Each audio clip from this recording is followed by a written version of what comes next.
মালাকুল মউত কারো কাছে অনুমতি নিয়ে ঢোকেন নাই।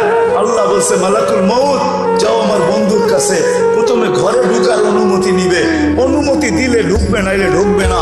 ঘরে ঢুকার পরে আবার অনুমতি নিবে, বুকে হাত রাখতে বললে রাখবে, নাইলে ফিরাত চলে আসবে। ঢুকছেন ঘরে অনুমতি নিয়া, বলছে বুকে হাত রাখবো, চোখে পানি ঝরতে ছিল। জিবরিল পিছে সালাম দিয়া ঢুকছেন, বলছে আতাবকি ওয়া আনতা ইলা রাফিকিল আলা, এখনো আপনার চোখের পানি? এখন তো আল্লাহর সান্নিধ্যে যাবেন। উর্দু জগতে তো খুশির বন্যা চলতেছে, উর্দুর জগতে খুশির হুল্লুর হইতেছে, খুশি আর খুশি। ইয়াসিনুল হাবিব ইলাল হাবিব, বন্ধু বন্ধুর কাছে চিরদিনের জন্য চলে যাবে, আপনি এখনো কাঁদেন কেন? বলছে এক প্রশ্নের জবাব এখনো বাকি, ফামাল্লি বাদি লি উম্মতি, আমার পরে আমার উম্মতকে বুকে জড়ায় কেরা, কে দেই খারাপ।